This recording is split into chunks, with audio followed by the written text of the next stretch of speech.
नमस्कार, दिन भर की बड़ी खबरों में आपका स्वागत है। मैं हूं आपके साथ आराधना। आज इस बुलेटिन में बात होगी स्पीकर पद को लेकर एनडीए में मचे घमासान की, मोदी सरकार पर जनता के कम होते भरोसे की, देखेंगे नीट विवाद पर बढ़ते बवाल को, जेडीयू की बीजेपी को खुली चेतावनी को, जानेंगे तेलंगाना में कांग्रेस को मिलती मजबूती को, और बुलेटिन के आखिर में बात 3 आपराधिक कानूनों में बदलाव को लेकर बढ़ती चिंता को। लेकिन दिन भर की तमाम बड़ी खबरों से पहले एक नजर आज की सुर्खियों पर। दिल्ली की जल मंत्री आतिशी के अनशन का आज दूसरा दिन। ब्लड प्रेशर, शुगर और वजन में आई गिरावट। आतिशी का बयान, दिल्ली का हक मिलने तक जारी रहेगा अनशन। देश में महंगाई का टॉर्चर जारी, टमाटर ने लगाई सेंचुरी। कांग्रेस ने किया ट्वीट, लिखा अब की बार टमाटर 100 पार। देश की एफडीआई में आई 43% की भारी गिरावट। कांग्रेस ने मोदी सरकार पर साधा निशाना, कहा मोदी सरकार की खराब नीतियों से टूटा है निवेशकों का भरोसा। बीएसपी की मुख्य धारा में हुई आकाश आनंद की वापसी। उत्तराखंड उपचुनाव के लिए बनाए गए स्टार प्रचारक। फिलहाल पार्टी में किसी पद पर नहीं है आकाश आनंद। ये तो थी सुर्खियां। अब बात आज की सबसे बड़ी खबर की। 18वीं लोकसभा का पहला सत्र 24 जून से शुरू हो रहा है। इस सत्र में सांसदों के शपथ ग्रहण से लेकर स्पीकर का चुनाव भी होना है, और स्पीकर को लेकर एनडीए में बवाल मच गया है। स्पीकर को लेकर फंसे पेच से मोदी की कुर्सी भी हिलती दिख रही है। तो आखिर क्यों बीजेपी अपना स्पीकर बनवाने पर अड़ी है, और इससे कैसे कमजोर पड़ता दिख रहा है एनडीए? देखिए ये रिपोर्ट। लोकसभा स्पीकर पद को लेकर एनडीए में टूट के संकेत मिलने लगे हैं। बीजेपी के लिए इस बार स्पीकर पद हासिल करना बेहद मुश्किल दिखाई दे रहा है। स्पीकर पद पर सहमति बनाने के लिए राजनाथ सिंह के आवास पर एनडीए की लगातार बैठक हो रही है, लेकिन किसी भी नाम पर आम राय नहीं बन पा रही है। दरअसल टीडीपी ने पेच फंसा दिया है। चंद्रबाबू नायडू अड़ गए हैं कि स्पीकर उनके दल का होना चाहिए। टीडीपी एनडीए की दूसरी सबसे बड़ी पार्टी है और गठबंधन की परंपरा के अनुसार स्पीकर पद पर उसका दावा बनता है। तो दूसरी तरफ बीजेपी अपना स्पीकर बनवाने पर अड़ी हुई है। चंद्रबाबू को मनाने के लिए डी पुरंदेश्वरी का नाम भी उछाला गया, जो बीजेपी सांसद होने के साथ ही चंद्रबाबू नायडू के रिश्तेदार भी हैं। लेकिन कोई सहमति अभी तक नहीं बनी है। इस बीच एनडीए के अंदर बीजेपी के दबदबे के खिलाफ भी आवाजें उठती दिख रही हैं, और इसी के चलते बीजेपी की अधिकांश सहयोगी पार्टियां टीडीपी के रुख का समर्थन करती दिख रही हैं। तो दूसरी तरफ इंडिया गठबंधन ने भी एनडीए के टकराव पर नजरें टिका दी हैं और साफ कर दिया है कि वो अपना स्पीकर उम्मीदवार उतार सकती है। ऐसे में दावा किया जा रहा है कि अगर बीजेपी अपनी जिद पर अड़ी रहती है तो एनडीए ही टूट सकता है, क्योंकि चंद्रबाबू नायडू और नीतीश कुमार के तेवर इन दिनों बदले बदले दिखाई दे रहे हैं, और मोदी सरकार जिस तरह से जिद पर अड़ी हुई है उससे सरकार ही संकट में फंसती दिख रही है। ऐसे में एक बार फिर एनडीए की बड़ी बैठक होने वाली है, लेकिन बैठक से पहले ही टीडीपी ने कड़े रुख के संकेत दे दिए हैं। इस बार सरकार बनने के साथ ही पीएम मोदी की मुसीबत का दौर भी शुरू हो गया है। सरकार बने सिर्फ 2 सप्ताह हुए हैं, लेकिन इस बीच 2 केंद्रीय मंत्रियों के इस्तीफे की मांग शुरू हो गई है। जनता सड़क पर है। हर राज्य में केंद्र के खिलाफ प्रदर्शन हो रहे हैं।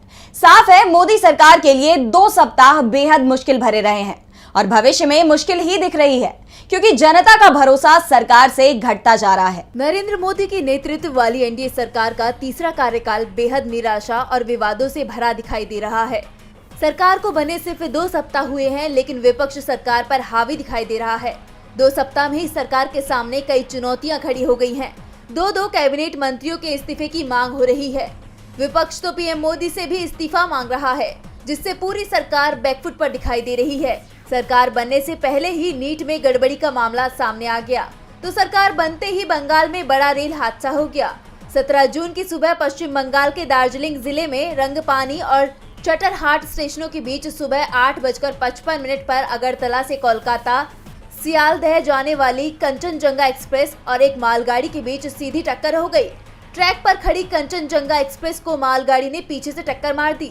हादसे में 9 लोगों की जान चली गई। इस लापरवाही को लेकर रेल मंत्री अश्विनी वैष्णव निशाने पर आ गए। सवाल उठे कि आखिर कब तक ये हादसे रुकेंगे और कब तक सरकार झूठा आश्वासन देती रहेगी। उनके पिछले कार्यकाल में भी कई रेल हादसे हुए थे। ऐसे में विपक्ष की तरफ से उनके इस्तीफे की मांग शुरू हो गई है। वैष्णव के इस्तीफे की मांग तो चल ही रही थी। इस बीच देश में एक के बाद एक परीक्षाएं रद्द होने की खबरें आने लगी। साथ ही नीट परीक्षा का पेपर लीक होने से अलग बवाल मच गया, जिस कारण से शिक्षा मंत्री धर्मेंद्र प्रधान के इस्तीफे की मांग इस समय पूरे देश में चल रही है। विपक्ष इसे लेकर खासा आक्रामक दिखाई दे रहा है और सबसे बड़ी बात, जिस तरीके से मोदी सरकार का कार्यकाल शुरू हुआ उसे लेकर विपक्ष ने तो सीधे पीएम के ही इस्तीफे की मांग शुरू कर दी है। साफ है, मोदी सरकार से देश की जनता का भरोसा घटता दिखाई दे रहा है। दरअसल मोदी सरकार की शुरुआत ही इस बार विवादों के बीच हुई है। पहले तो मंत्रियों की संख्या को लेकर एनडीए में ही घमासान छिड़ा था और सरकार बनी तो नीट का मामला उठ खड़ा हुआ। इसे लेकर मोदी सरकार बुरी तरह से फंस गई है, क्योंकि अब मामला रिजल्ट का नहीं बल्कि पेपर लीक का दिख रहा है। इसके बाद एक के बाद एक दूसरे एग्जाम भी रद्द हो रहे हैं। तो कैसे परीक्षाएं बनी सरकार का संकट, देखिए ये रिपोर्ट। नीट की परीक्षा रद्द कराने की छात्रों की मांग पूरी नहीं हो रही है, लेकिन बीते 9 दिन में 3 परीक्षाएं जरूर रद्द हो गई हैं। एनटीए ने एनसीईटी यूजीसी नेट की परीक्षा रद्द करने के बाद अब सीएसआईआर यूजीसी नेट की परीक्षा स्थगित कर दी है, जिसके बाद एक बार फिर विवाद तेज हो गए हैं। आखिर क्यों हर दूसरी परीक्षाएं रद्द करनी पड़ रही हैं? देश की शिक्षा प्रणाली पर गंभीर सवाल खड़े हो गए हैं। तो वहीं नीट परीक्षा को लेकर बिहार और झारखंड पुलिस ने बताया कि पेपर झारखंड से ही लीक होने के सबूत मिल रहे हैं। अब तक की जांच में ये साफ हो गया है कि संजीव मुखिया ही पेपर लीक करने वाले गिरोह का सरगना है और व्हाट्सएप के जरिए पेपर लीक किया गया था। इस बीच शिक्षा मंत्री धर्मेंद्र प्रधान के इस्तीफे की मांग भी जोर पकड़ रही है। शिवसेना यूबीटी नेता ने इसे सरकार की सबसे बड़ी नाकामी बताते हुए धर्मेंद्र प्रधान के इस्तीफे की मांग कर दी है। तो कांग्रेस अध्यक्ष मल्लिकार्जुन खड़गे ने भी 3 तथ्य और 3 सवाल किए हैं। खड़गे ने ट्वीट कर लिखा कि नीट घोटाले में भाजपा जितनी भी कोशिश कर ले, धांधली, भ्रष्टाचार और शिक्षा माफिया को बढ़ावा देने की अपनी जिम्मेदारी से नहीं बच सकती।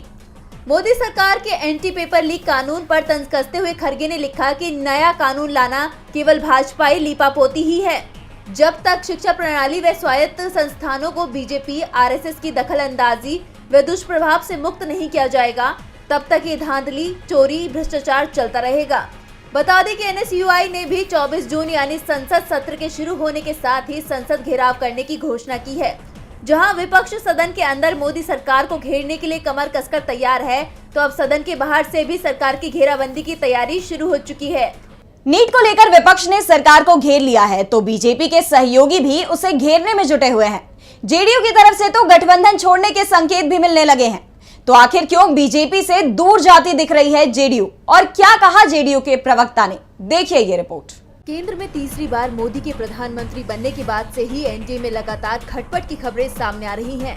एनडीए में टूट पड़ती दिखाई दे रही है। बिहार के सीएम नीतीश कुमार बीजेपी से नाराज हैं। नीतीश भले ही खुलकर सरकार के खिलाफ नहीं बोल रहे हों, लेकिन नीतीश के बयान से साफ समझ आ रहा है कि नीतीश कुमार जल्द ही पलटी मारने की तैयारी में हैं। इस बीच जेडीयू प्रवक्ता का बड़ा बयान सामने आया है। जेडीयू प्रवक्ता अनूप सिंह पटेल ने ऐलान किया है कि यूपी विधानसभा चुनाव में उनकी पार्टी अकेले अपने दम पर चुनाव लड़ेगी। पार्टी ने 50 सीटों को चिन्हित किया है, जहां पर जेडीयू के उम्मीदवार उतारे जाएंगे। जेडीयू नेता ने इंडिया गठबंधन के साथ डील के संकेत देते हुए कहा कि जिस भी बड़ी पार्टी को लगेगा कि विधानसभा चुनाव में जेडीयू के साथ गठबंधन होना चाहिए, वो हमसे संपर्क कर सकती है। जेडीयू प्रवक्ता के बयान ने साफ कर दिया है कि जेडीयू और बीजेपी का गठबंधन ज्यादा नहीं चलेगा। इस बीच पटेल ने यूपी में बीजेपी की हार पर तंज कसते हुए कहा कि अगर बीजेपी ने यूपी में जेडीयू से गठबंधन किया होता, जेडीयू को कुछ सीटें चुनाव लड़ने के लिए दी होती, तो यूपी के चुनाव परिणाम अलग होते। हमारी पार्टी मिर्जापुर, फूलपुर और अंबेडकर नगर लोकसभा सीटों पर उम्मीदवार उतारना चाहती थी, लेकिन बीजेपी ने ऐसा नहीं होने दिया। अगर हमें सीटें मिल जाती तो एनडीए को यूपी में इतनी करारी हार नहीं झेलनी पड़ती। एनडीए टूटता बिखरता दिखाई दे रहा है, तो दूसरी तरफ कांग्रेस लगातार मजबूत हो रही है। तेलंगाना में आज बीआरएस नेता और पूर्व विधानसभा स्पीकर कांग्रेस में शामिल हो गए, तो दूसरी तरफ राज्य की कांग्रेस सरकार ने जनता से जो वादे किए थे, उसमें एक बड़ा वादा आज सरकार ने पूरा कर दिया। तेलंगाना में बीआरएस को बड़ा झटका लगा है। राज्य में पार्टी को बड़ा झटका देते हुए पूर्व विधानसभा स्पीकर पोचाराम श्रीनिवास रेड्डी ने सीएम रेवंत रेड्डी की मौजूदगी में कांग्रेस का दामन थाम लिया। वहीं उनके साथ उनके बेटे भास्कर रेड्डी ने भी कांग्रेस की सदस्यता ग्रहण की। आपको बता दें कि खुद सीएम रेवंत रेड्डी ने पोचाराम रेड्डी को पार्टी में शामिल होने का निमंत्रण दिया था। अब पार्टी ज्वाइन करने के बाद पूर्व स्पीकर ने सीएम रेड्डी के नेतृत्व में काम करने की इच्छा जताई है। पोचाराम के पहले 3 और विधायकों ने बीआरएस छोड़ दी थी और अब कयास लगाए जा रहे हैं कि बीआरएस के और भी कई विधायक आने वाले समय में पार्टी छोड़ सकते हैं। पोचाराम रेड्डी ने अपने कांग्रेस में शामिल होने को घर वापसी करार दिया है। ऐसा इसलिए क्योंकि रेड्डी ने अपना राजनीतिक करियर ही कांग्रेस से शुरू किया था। वहीं तेलंगाना की कांग्रेस सरकार की बात करें तो शनिवार को ही सीएम रेवंत रेड्डी ने 2018 से 2023 तक किसानों द्वारा लिए गए 2 लाख रुपए तक के कर्ज को माफ करके किसानों को राहत देने का काम किया है। कांग्रेस ने कर्ज माफी का वादा चुनावों से पहले अपने घोषणा पत्र में किया था, जिस पर आज राज्य सरकार ने अमल करके किसानों को राहत देने का काम किया है। कांग्रेस मजबूत हो रही है, वादे पूरे कर रही है, तो दूसरी तरफ बीजेपी सरकार में बदले की कार्रवाई हो रही है। बीजेपी ने इस बार अयोध्या को लेकर पूरे देश में प्रचार किया, लेकिन पार्टी अयोध्या सीट ही नहीं बचा पाई। और अब जो कार्रवाई यहां हो रही है उसे लेकर अखिलेश ने बीजेपी को घेर लिया है। तो क्या कहा सपा चीफ अखिलेश ने, देखिए ये रिपोर्ट। लोकसभा चुनाव के नतीजों में बीजेपी को करारी शिकस्त मिली है। उत्तर प्रदेश की बात करें तो बीजेपी को केवल 33 सीटें मिली हैं, तो वहीं समाजवादी पार्टी और कांग्रेस ने मिलकर 43 सीटों पर जीत हासिल की है। यूपी की सबसे चर्चित अयोध्या फैजाबाद सीट पर भी बीजेपी को हार मिली है। इस सीट पर बीजेपी की हार के बाद समीक्षा का दौर जारी है। इस बीच सपा प्रमुख अखिलेश यादव का बड़ा बयान सामने आया है। अखिलेश ने बीजेपी पर निशाना साधते हुए ट्वीट कर लिखा कि उत्तर प्रदेश भाजपा अपनी हार का बदला अयोध्या के साधु संतों से ना ले। जो सच में सज्जन हैं, उनकी सुरक्षा की समीक्षा करके सुरक्षा प्रदान की जाए। बताया जा रहा है कि अयोध्या के जिलाधिकारी और हनुमानगढ़ी के महंत आपस में भिड़ गए। इस दौरान योगी सरकार के 2 मंत्री वहां मौजूद थे। दोनों की नोकझोंक के बाद महंत के गनर को हटा दिया गया। अयोध्या में हुई इस झड़प का ये मामला फिलहाल गरमाया हुआ है, जिसे लेकर अब सपा चीफ अखिलेश यादव ने अपनी ये प्रतिक्रिया दी है। बता दें कि चुनावों में बीजेपी ने राम मंदिर के मुद्दे को खूब भुनाने की कोशिश की, लेकिन उसका कोई भी पैंतरा काम नहीं आया और आखिरकार उन्हें हार मिली। बीजेपी की हार के लिए कौन जिम्मेदार है? फिलहाल पार्टी इसके पीछे की वजह पता लगाने की कोशिश में लगी हुई है। और बुलेटिन के आखिर में बात मोदी सरकार के बनाए 3 नए कानूनों की। 1 जुलाई से देश में कई बड़े बदलाव होने जा रहे हैं। इनमें 3 नए आपराधिक कानून भी शामिल है। 1 जुलाई से ये कानून लागू हो जाएंगे, जिसे लेकर एक बार फिर विवाद बढ़ता हुआ नजर आ रहा है। इसके खिलाफ पूर्व नौकरशाहों ने राष्ट्रपति, प्रधानमंत्री, गृह मंत्री के नाम खुली चिट्ठी लिखी है और कानून को रोकने की मांग की है। तो क्या है पूरा मामला, देखिए ये रिपोर्ट। 3 नए आपराधिक कानूनों को लेकर एक बार फिर सियासत गरमाती हुई नजर आ रही है। 1 जुलाई से लागू होने वाले इन तीनों कानूनों का विरोध जारी है। मामले में पूर्व नौकरशाहों के समूह ने देश के राष्ट्रपति, प्रधानमंत्री समेत केंद्रीय मंत्रियों के नाम चिट्ठी लिखी है। इनकी मांग है कि इन कानूनों को लागू न किया जाए। पूर्व नौकरशाहों ने अपने पत्र में सरकार से गुजारिश की है कि वो सुनिश्चित करें कि ये नए कानून हमारे संवैधानिक अधिकारों को खोखला न करें और हमारे लोकतंत्र के लिए संकट न बन जाए। उन्होंने लिखा कि हम आप सभी से ये सुनिश्चित करने के लिए तत्काल कदम उठाने की अपील करते हैं कि नए आपराधिक कानूनों के लागू होने पर रोक लगाई जाए और राष्ट्रीय सहमति विकसित करने के लिए एक सर्वदलीय बैठक में नए आपराधिक कानूनों की समीक्षा की जाए। इन रिटायर्ड ब्यूरोक्रेट्स का कहना है कि इन कानूनों का प्रभाव, जैसा कि वर्तमान में स्वीकृत भी है, वो ये है कि एक बार जब वे लागू हो जाएंगे तो भारत एक कार्यशील लोकतंत्र नहीं रह जाएगा। बता दें कि इन नियमों को लेकर विपक्ष भी कड़ी आपत्ति जताता रहा है। इन नियमों के संसद में पारित होने के बाद से ही इनका विरोध होने लगा था। कहीं इसे ब्रिटिश राज के बाद पुलिस राज लाने जैसा बताया गया, तो कहीं इसे सरकार की तानाशाही करार दिया गया। पश्चिम बंगाल की मुख्यमंत्री ममता बनर्जी ने भी पीएम मोदी को इन कानूनों पर रोक लगाने की मांग करते हुए चिट्ठी लिखी है। उन्होंने लिखा कि लोकसभा ने आपराधिक कानूनों के तीनों बिल को तब पास किया जब 146 सांसदों को सस्पेंड किया गया था। सरकार ने संसद में बिना चर्चा कराए एक तरफा तरीके से बिल पास करा लिए। ममता ने संसद से इन कानूनों की नई समीक्षा कराने की मांग की है। तो आज इस बुलेटिन में इतना ही। आप देखते रहिए डीवी लाइव। नमस्कार।